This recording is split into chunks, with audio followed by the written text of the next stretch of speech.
Hello everyone, this is सोम कुमार। स्वागत है आप लोग का हमारे चैनल पर। तो आज की इस वीडियो में हम लोग क्लास 12 फिजिक्स का चैप्टर नंबर 1 पढ़ने वाले हैं, जिसमें हम मेथड ऑफ चार्जिंग के बारे में पढ़ेंगे। इससे पहले की जितनी बातें थी वो मैंने अपने लास्ट लेक्चर में बता दिया है। जिन लोगों ने भी वो वीडियो नहीं देखा तो मैं उसे आई टैब में डाल दूंगा, आप वहां से जाके देख सकते हो। तो आइए बिना टाइम वेस्ट किए हम अपना टॉपिक स्टार्ट करते हैं। तो स्टार्ट करते हैं पढ़ना मेथड ऑफ चार्जिंग के बारे में। तो हमारे पास 3 मेथड हैं चार्जिंग के। कौन कौन से? पहला मेथड है बाय फ्रिक्शन, दूसरा है बाय कंडक्शन, तीसरा है बाय इंडक्शन। ठीक है, पहला मेथड बाय फ्रिक्शन। इसका मतलब क्या हुआ? फ्रिक्शन का मतलब बाय रबिंग, रब करके किसी बॉडी को चार्ज करना, उसे हम कहते हैं चार्जिंग ऑफ, उसे हम कहते हैं चार्जिंग बाय फ्रिक्शन। अब आता है बाय कंडक्शन। तो ये क्या है? विद फिजिकल कांटेक्ट, मतलब कि किसी बॉडी को किसी दूसरे बॉडी से टच करा के उसको चार्ज करना, ये होता है चार्जिंग बाय कंडक्शन।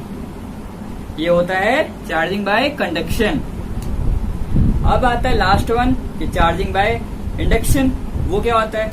तो बिना किसी फिजिकल कांटेक्ट के, विदाउट एनी फिजिकल कांटेक्ट के किसी भी बॉडी को चार्ज करना, उसे हम कहते हैं method of charging by induction. क्या कहते हैं? Method of charging by induction. ठीक है, तो ये 3 मेथड होते हैं हमारे। तो आइए अब मैं इसको लिख देता हूं फटाफट।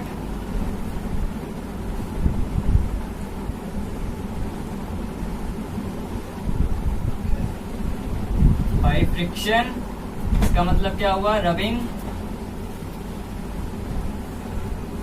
बाय कंडक्शन, इसका मतलब विद फिजिकल कांटेक्ट, और तीसरा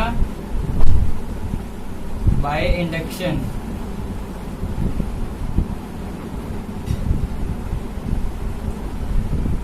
विदाउट फिजिकल कांटेक्ट। तो ये 3 मेथड है आपके मेथड ऑफ चार्जिंग के। 3 मेथड हैं, इसे फटाफट कॉपी में नोट डाउन कर लो, इसके बाद फिर हम आगे बढ़ते हैं। ठीक है, तो कर लिया नोट? तो चलते हैं आगे। अब मैं आपको इन सभी के बारे में डिटेलिंग बताऊंगा कि कैसे कैसे इससे हम चार्ज कर सकते हैं। बाय रबिंग हम कैसे चार्ज करते हैं, कंडक्शन से कैसे चार्ज करते हैं, इंडक्शन से कैसे चार्ज करते हैं। तो अब हम ये पढ़ेंगे। तो सबसे पहला मेथड है हमारा चार्जिंग बाय फ्रिक्शन, उसके बारे में हम पहले पढ़ेंगे। तो चार्जिंग बाय फ्रिक्शन, इसका मतलब क्या था कि किसी भी बॉडी को रब कर उसके ऊपर चार्ज डेवलप करना, तो उसे हम कहते हैं चार्जिंग बाय फ्रिक्शन। ठीक है, ये क्या है? चार्जिंग बाय फ्रिक्शन क्या है?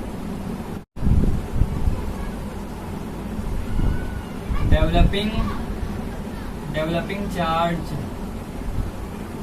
on any body by rubbing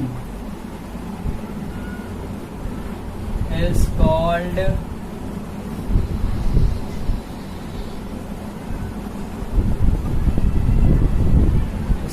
charging by friction। ठीक है, दिया। तो ये मैंने आपको एक डेफिनेशन भी दे दिया। क्या है? Developing charge on any body by rubbing is called charging by friction. ठीक है, अब जैसे मैंने अपने लास्ट एक्सपेरिमेंट में, लास्ट वीडियो में जब हम एक्सपेरिमेंट के बारे में पढ़ रहे थे, तो उसमें मैंने एक एग्जांपल लिया था। वो क्या लिया था? वो ये लिया था कि एक सिल्क क्लॉथ को और एक ग्लास रॉड को आपस में रब किया था। याद है? क्या भूल गए हो? जिन लोगों ने भी वो वीडियो नहीं देखा है तो वो जाके देख लो, मैं आई टैब पे डाल दूंगा, तो वहां से आप देख सकते हो। ठीक है, हाँ, तो मैं ये कह रहा था कि मैंने वहां पे एक एग्जांपल लिया था ग्लास रॉड का और सिल्क क्लॉथ का। जब उन्हें आपस में रब किया तो ग्लास रॉड के ऊपर आया था पॉजिटिव चार्ज और सिल्क क्लॉथ के ऊपर आया था नेगेटिव चार्ज आया था।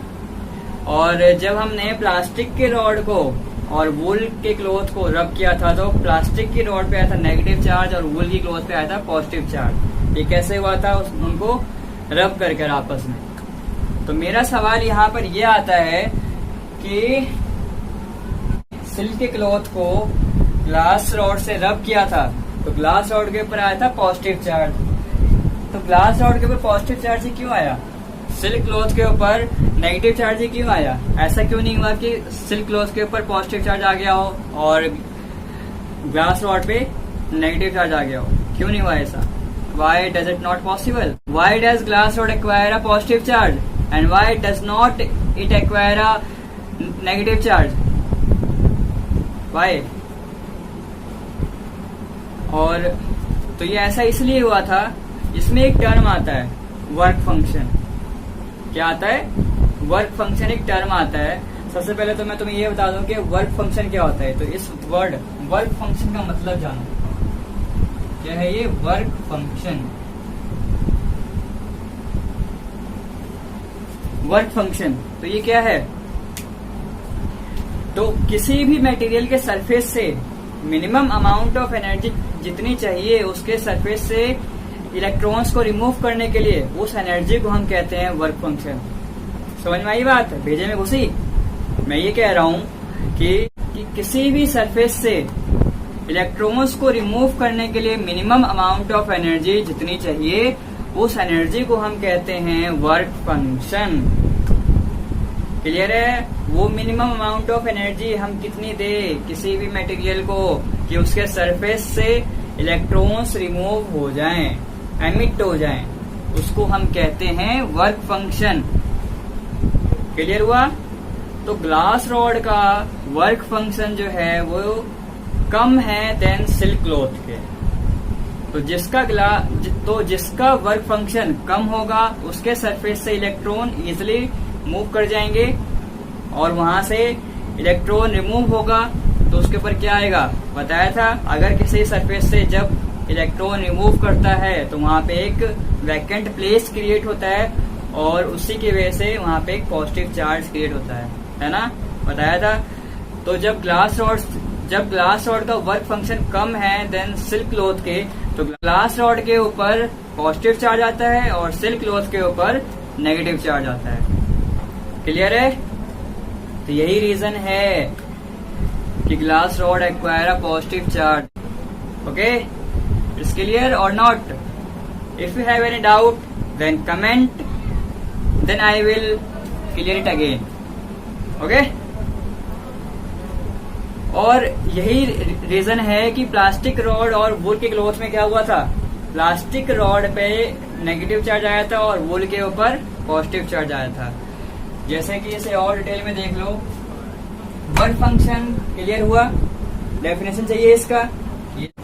तो ये लो आपके पास एक proper definition. The minimum amount of energy is required to remove an electron from the surface of material is called work function. Clear है?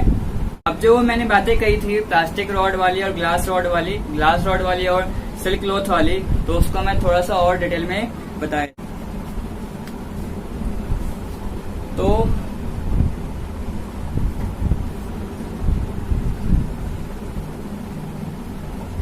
ये है मेरे पास सिल्क क्लॉथ और ये रहा मेरे पास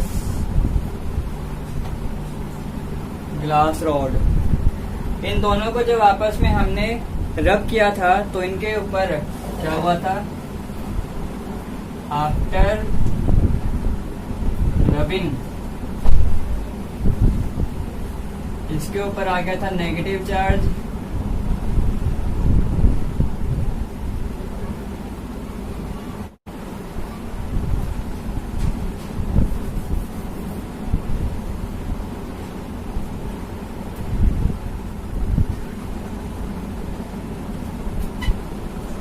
रबिंग के बाद क्या हुआ था? इसके ऊपर आ गया पॉजिटिव चार्ज और इसके ऊपर आ गया नेगेटिव चार्ज। ऐसा क्यों हुआ था? तो अभी मैंने बताया कि ग्लास रॉड का वर्क फंक्शन कम है देन सिल्क क्लॉथ के। मान लिया इसकी एनर्जी अगर 5 जूल है, कितनी है? 5 जूल है। इसका 10 जूल है। ठीक है, तो इसका वर्क फंक्शन कम है और इसका वर्क फंक्शन ज्यादा है। जब दोनों को आपस में हमने रब किया तो हुआ क्या, हुआ ये, जब मैंने इन दोनों को रब किया तो इनके बीच में एनर्जी डेवलप होना स्टार्ट हो गई। ठीक है, स्टार्टिंग में 1 जूल एनर्जी आई होगी। तो इन दोनों में से किसी ने भी कोई भी इलेक्ट्रॉन को लूज नहीं किया होगा। 1 से 2 जूल हुआ, फिर 2 से 3, 3 से 4। तो यहाँ तक में जो भी एनर्जी डेवलप हुई होगी तो इसकी वजह से कोई भी इलेक्ट्रॉन का लूज या गेन नहीं हुआ है। लेकिन जैसे ही ये पहुंच गया, जैसे ही इनके बीच की एनर्जी पहुंच गई 5 जूल पे, तो क्या हुआ, इस ग्लास रॉड को 5 जूल की एनर्जी मिल गई। वो मिनिमम अमाउंट ऑफ एनर्जी इसको मिल गई जिससे ये इलेक्ट्रॉन को रिमूव कर सकता है अपने सरफेस से। ठीक है, तो क्या होगा, इसके सरफेस से इलेक्ट्रॉन सब रिमूव होना स्टार्ट हो जाएंगे। यहाँ से एक इलेक्ट्रॉन गया इसके पास, यहाँ से फिर इलेक्ट्रॉन जाएगा, जैसे जैसे एनर्जी बढ़ेगी वैसे वैसे और इलेक्ट्रॉन यहाँ पे मूव करते हुए जाएंगे। ठीक है, तो क्या होगा, इसके ऊपर पॉजिटिव चार्जेस क्रिएट होना स्टार्ट हो जाएंगे और इसके ऊपर ये इलेक्ट्रॉन को गेन कर रहा है तो इसके ऊपर क्या चार्ज आएगा, negative negative negative negative negative. Clear है? तो इस तरीके से ग्लास रॉड के ऊपर पॉजिटिव चार्ज आया और सिल्क क्लॉथ के ऊपर नेगेटिव चार्ज आया। क्लियर है? आई होप सो कि आपको ये क्लियर होगा। क्लियर नहीं है तो इस वीडियो को बार बार रिवाइंड करके देखना और जब तक क्लियर ना हो जाए तब तक देखना। काफी अच्छी चीज है ये। ठीक है, तो इस तरीके से होता है कि किसी भी बॉडी के ऊपर पॉजिटिव चार्ज क्यों आता है और किसी बॉडी पे नेगेटिव चार्ज क्यों आएगा। याद रखना, जिसका वर्क फंक्शन कम होगा उसके ऊपर आएगा पॉजिटिव चार्ज और जिसका वर्क फंक्शन ज्यादा होगा उसके ऊपर आएगा negative charge. Clear? Any doubt? If you have any doubt, then comment below and then I will try to solve it. Okay?